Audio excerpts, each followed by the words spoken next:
সৌরভ যদি একবারও আমার সামনে এসে দাঁড়িয়ে বলতো, সাজি সাজি তোমাকে আমার আর ভালো লাগছে না, আমি তোমাকে না, আমি জিয়াকে ভালোবাসি, আমি নিজে সরে যেতাম, আমি নিজে দাঁড়িয়ে থেকে ওদের বিয়ে দিতাম। আমি তো সেই চেষ্টা করলাম, বলো মামনি। ওই তো সেই সত্যিটা ফেস করতে পারলো না। আমি তো এ নিয়ে একটা কথাও বলবো নি মা। তুমি তাকে যেমন করে জানো আমি তো তাকে তেমন করে জানিনি কো। তুমি তাকে যতদিন জানো ততদিনও আমি তাকে জানিনি। তুমি তাকে যেমন করে ভালোবেসেছো আমি তো আর তেমন করে ভালোবাসিনি কো।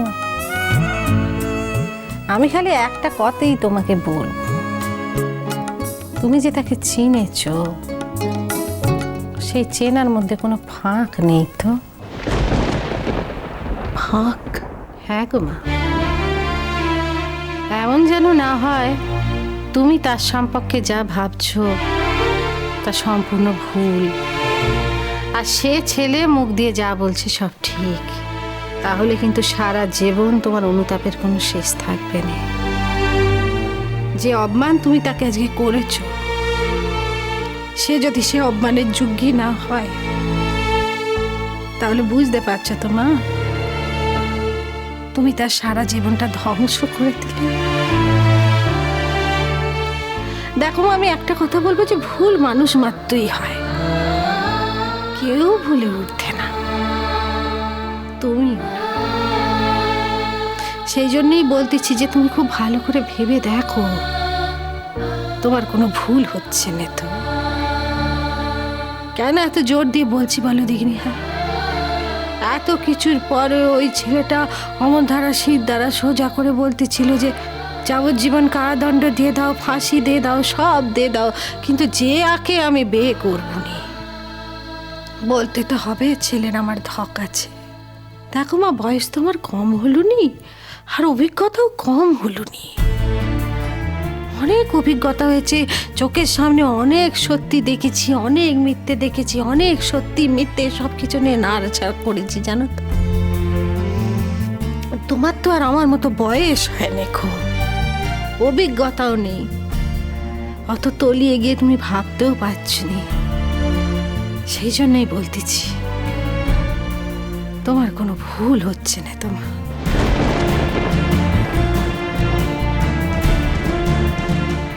পরে যদি তুমি এটা জানতে পারো যে তুমি যেমন ধারা কাজটা করলে সেই দাম সারা জীবন ধরে সৌরভ বাবাজিকে দিতে হচ্ছে, তাহলে তুমি সহ্য করতে পারবে তোমা? দেখো, মানুষ মাত্র আমরা সবাই স্বার্থপর, সবাই নিজেরটা নিয়ে ভাবি। আমি সেই জন্যই তোমাকে বলছি যে তুমি নিজেরটা নিয়ে ভাবো। আমি তোমাকে একদম বিরক্ত করবে না, যে সারা রাত আছে, তুমি ভালো করে ভেবে দেখো মা, যে তুমি যেটা করছো সেটা ভুল করছো না ঠিক করছো।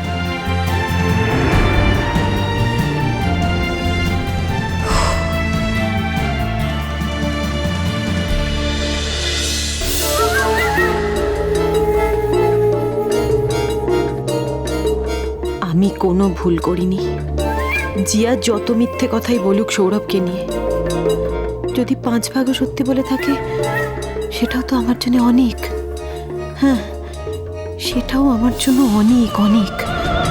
তাছাড়া কাঁকন আর পুপুল হোটেলে গিয়ে জিয়াকে যে দেখেছে এতে তো কোনো সন্দেহ নেই। জিয়া আর সৌরভ দুজনকেই দেখেছে, সে কথা তো আমি জানতাম না। তাহলে আমি ভুলটা কোথায় করলাম? না, আমার কোনো ভুল হয়নি। সৌরভ, এই শাস্তিটা তোমাকে পেতেই হবে, কারণ অন্যায়টা তুমি করেছো। তুমি। ও সোনা ঠাকুরপো, আর কত পায়চারি করবে বলো দেখিনি? হ্যাঁ, অনেক তো রাত হলো, এবার গিয়ে শুয়ে পড়ো, এবার তো শরীর খারাপ করবে। আমার নিজেকে ভীষণ অপরাধী লাগছে বৌদি, আমি কিছুতেই ভুলতে পারছি না আজকে আমার মেয়ের জন্য সাজির বিয়েটা এভাবে পণ্ড হয়ে গেল। এই শোনো, বারবার তুমি এক কথা বলছো কেন? শুধু আমার মেয়ের জন্য, আমার মেয়ের জন্য কেন? সৌরভের জন্য নয়, ওই ছেলেটার জন্য নয়? আজ তো জিয়া সকলের সামনেই বললো চন্দ্রজিৎ সৌরভ নাকি দিনের পর দিন ওকে হোটেলে নিহাত নিহাত সাজির সঙ্গে ওর বিয়ের কথা হয়েছিল, তাই ওকে নিয়ে থানা পুলিশ করলাম না, কিন্তু সেটা তো আমাদের উদারতা। উফ কোয়েল, চুপ করো। তুমি আমার মানসিক অবস্থাটা জাস্ট বুঝতে পারছো না। আজকে আমার মানসিক অবস্থা এমন না, আমি যে কোনো মুহূর্তে বাড়ি ছেড়ে চলে যেতে পারি। আমি বাড়ি ছেড়ে একবার চলে গেলে তুমি তোমার জায়ের সঙ্গে বসে ঠিক করে নিও আমায় জেলে পুরবে না যাবজ্জীবন কারাদণ্ডে দণ্ডিত করবে। কিন্তু একবার যদি আমি ঠিক করে ফেলি বাড়ি ছাড়বো, আমার টিকিটও আর খুঁজে পাবে না, মাথায় রেখো। ঠাকুরপো কেন ছেলে মানুষের মতো কথা বলছো বলো দেখিনি? হ্যাঁ,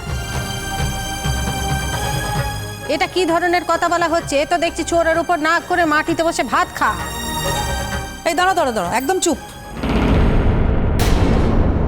তোমাকে এখানে কথা বলতে কে বলেছে? দেখতেই তো পাচ্ছ স্বামী স্ত্রীর মধ্যে কথা হচ্ছে। এই একদম নাক ঝাল দেখাবি নি, বুঝেছিস? কাকে এত নাক ঝাল দেখাচ্ছিস লো? হ্যাঁ, নিজে সারি সর্বনাশ করে আবার নাক ঝাল দেখাচ্ছি। এই স্বামী যদি ছেড়ে চলে যায়, কার উপর নাক ঝাল দেখাবি তুই? হ্যাঁ, নড়তে পারবি এই স্বামীকে ছাড়া?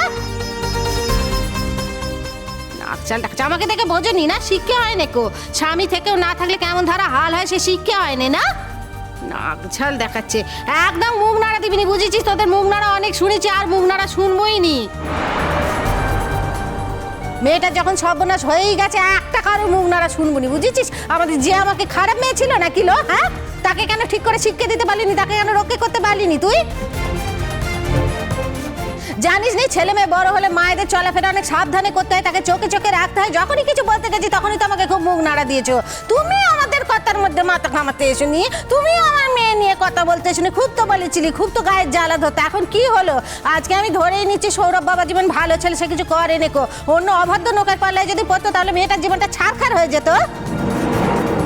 সবাই মিলে আজকে আমার মেয়েটাকে অপরাধী বানিয়েছে, তাই তোমার বিষ গলার জোর আরও বেড়ে গেছে দেখছি। এই কোয়েল, তোমাকে এর মধ্যে কথা কে বলতে বলেছে? হ্যাঁ, এখানে তো আমি আমার বড় বৌদির সঙ্গে কথা বলছিলাম, তুমি মাঝখান থেকে কথা বলছো কেন? স্বামী স্ত্রীর মাঝখানে কথা বলতে এসছে কে? কিসের স্বামী, কিসের স্ত্রী? তোমার মতো মেয়েকে না আমি স্ত্রীর মর্যাদা দিই না। তোমার মতো মেয়েকে স্ত্রী বলে ডাকতে আমার ঘেন্না করে। আই হেট ইউ কোয়েল। খবরদার চন্দ্রজিৎ, অনেকক্ষণ ধরে তুমি কিন্তু অপমান করছো। অবশ্য কার উস্কানিতে তুমি আমাকে এত অপমান করতে পারছো সেটা ভালোই বুঝতে পারছি। এই শোনো কোয়েল, তোমাকে অপমান করার জন্য না কারোর উস্কানির কোনো প্রয়োজন নেই। সাজিদ জীবনটা নষ্ট করেছো, জিয়াকে নষ্ট করেছো, তারপরও তোমার একটু লজ্জা নেই কোয়েল? না, তুমি যদি একটু শক্ত হাতে ধরতে, একটু দায়িত্ব নিতে, আজকে আমার মেয়েটা এরকম করতো না, এরকম এত বড় একটা বিচ্ছিরি কাণ্ড ঘটাতো না আমার মেয়েটা, আমার স্থির বিশ্বাস। ছি ছি ছি ছি ছি, সৌরভের নামে মিথ্যে কথা বলে ও সৌরভকে বিয়ে করতে চেয়েছিল। আর সাজি নিজের জীবনটা, নিজের আত্মাটাকে দিয়ে দেওয়ার জন্য প্রস্তুত ছিল, তারপরও তোমার লজ্জা করে না? হ্যাঁ কোয়েল, লজ্জা করে না? আমি তো মরমে মরে যাচ্ছি। আমি ভাবছি কি করে সাজির সামনে মুখ তুলে তাকাবো, আর তুমি নিজের মেয়ের দোষ ঢেকে যাচ্ছ আর অপরের ছেলের দোষ ধরছো। আরে বাবা, সৌরভকে চেনোনি কোয়েল? সৌরভ অত্যন্ত সৎ ছেলে, অত্যন্ত সৎ। নয়তো ওইভাবে দাঁড়িয়ে জিয়ার চোখে চোখ রেখে ওই কথাটা বলতে পারতো না যে দরকার হলে আমায় যাবজ্জীবন দাও, কিন্তু তোমাকে আমি বিয়ে করতে পারবো না। দিল তো, এক বিয়ে বাড়ির লোকের মধ্যে তোমার মেয়ের মুখে ঝামাটা ঘষে দিল তো সৌরভ। এরপর ভেবে দেখো কোয়েল, তোমার মেয়ে সমাজে মুখ দেখাতে পারবে কিনা একবার ভেবে দেখো। আর শোনো, একটা জিনিস পরিষ্কার করে নাও, তোমার মেয়ে যেন আমার সামনে না আসে। আগামী কয়েকদিন তোমার মেয়ে যেন আমার মুখোমুখি না হয়, তাহলে একটা কেলেঙ্কারি করে বসবো আমি। করে দাঁড়িয়ে আছো কেন? যাও না, ঘরে যাও না। খবরদার, ছাড়ো তো, খবরদার চন্দ্রজিৎ। এর আগেও তুমি কিন্তু এইভাবে আমার গায়ে হাত দিয়েছো, আবার আজকেও কিন্তু। হ্যাঁ দেবো, 1000 বার দেবো, 100 বার দেবো, দরকার হলে আবার দেবো। যদি আমার সঙ্গে থাকতে ভালো না লাগে, ডিভোর্স পেপার এনে দাও, সই করে দিচ্ছি, ছেড়ে বেরিয়ে যাও আমাকে। তোমার মতো একটা মেয়ের সঙ্গে না স্ত্রীর সম্পর্ক নিয়ে থাকতে আমার একটুও ভালো লাগে না। ছি ছি ছি ছি ছি, মানুষ যে এত নিচে নামতে পারে, এত নোংরা হতে পারে, তোমায় না দেখলে আমি বুঝতে পারতাম না করে।